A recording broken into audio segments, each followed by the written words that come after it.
Salam müəllimlər, gəlin bu günlərim sizinlə Time Test Bankından 13-cü sualı həll edək. Qeyd edin ki, bu tip testlər miq və sertifikasiyanın sevimli testləridir və bu testlərin özünün işlənmə texnikası var. Biz bu testlərdə demək, biliklə bacarıq hissəsini ilk öncə ayrı etməli bacarmalıyıq.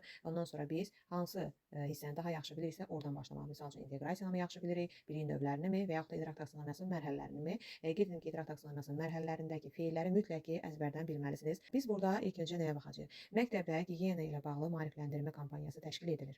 Şagirdlərdən biri gigiyena qəhrəmanı adlı obraz düşünür və şagirdlərin maarifləndirilməsi üçün posterlər hazırlayır. Verilmiş tapşırığa əsasən inteqrasiyanın biliyin növünü və idraq sahəsinin mərhələsini müəyyən edin. Biz burada ilk öncə biliklə fəaliyyət hissəsini ayırd etməyə bacarmalıyıq. Biz bilirik ki, bütün standartlarda bilik və fəaliyyət hissəsinə ibarətdir.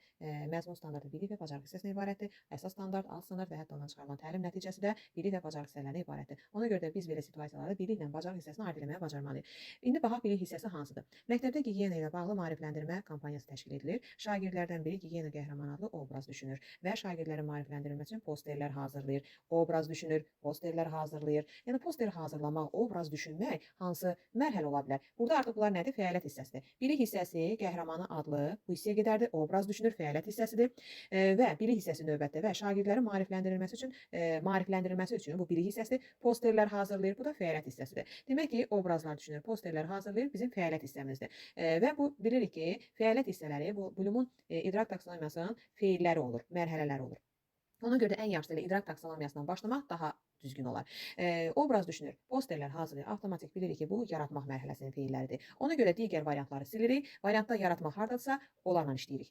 Bizdə burada A variantı, B variantı, C variantı ələndi. Əlimizdə qaldı D və Y variantı, çünki hər ikisində də yaratmaq mərhələsini görürük. Ondan sonra biz görürük ki, hər ikisində də konseptual bilikdir. Və yaxud da ola bilər ki, burada sala bilərlər, birində prosedural bilik, birində konseptual bilik və yaxud da metakognitiv fərqli bilikləri sala bilərlər. Biz amma avtomatik olaraq ikinci baxacağımız hissə inteqrasiya olmalıdır. Burada yazılıb fənlər arası inteqrasiya, fənüstü inteqrasiya. İndi bu hansı ola bilər? Burada fənlər arası inteqrasiya olmaqdan ötürü biz baxırıq.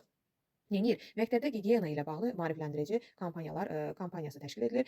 Burada biz hansısa fənlə əlaqələndirilməsini görə bilərik. Mən sizə bir şey qeyd edim. Bu əslində həyatla bağlı bir prosesdir, situasiyadır. Bu əslində fənüstü inteqrasiyadır. Çünki bu həyatda baş verəcək bir şeydir və həyatda da insanları maarifləndirəcək bu insan, düzdürmü şagird? Və burada fənüstü inteqrasiya baş verir. Amma burada o demək deyil ki, burada fənlər arası inteqrasiya baş vermir. Sadəcə variant olaraq bu qoyulmayıbdır. Burada hər ikisi baş verir. Fənlər arası da, fənüstü də. Amma daha çox biz nəyə götürürük? Biz həmişə qeyd edirik ki, biz situasiyaya baxırıq ki, burada fənüstü inteqrasiya baş verir. Ona görə də biz fənüstünü götürəcəyik burada. Amma burada testdə misal üçün verə bilər ki, qarşınıza çıxsa ki, əgər fənüstü, fənlər arası konseptual yaratmaq bu doğru olacaq. Çünki fənüstü inteqrasiya olan yerdə mütləq ki, fənlər arası inteqrasiya baş verir. Çünki şagird həyat axı daha mürəkkəbdir, düzdürmü? Orada fənüstü inteqrasiyada şagird müxtəlif biliklərindən istifadə edərək onu reallaşdıracaq. Ona görə də orada yanında köməkçi olaraq fənlər arası inteqrasiya da baş verir. Köməkçi olaraq qeyd etdim. Gördünüzmü? Mən burada çünki konkret olaraq situasiyada fənüstü inteqrasiyanı görürəm. Amma fənüstünü götürürəm burada. Amma yadınızda saxlayın ki, mütləq fənüstü olan inteqrasiyanın yanında köməkçi fənlər arası inteqrasiya da olur.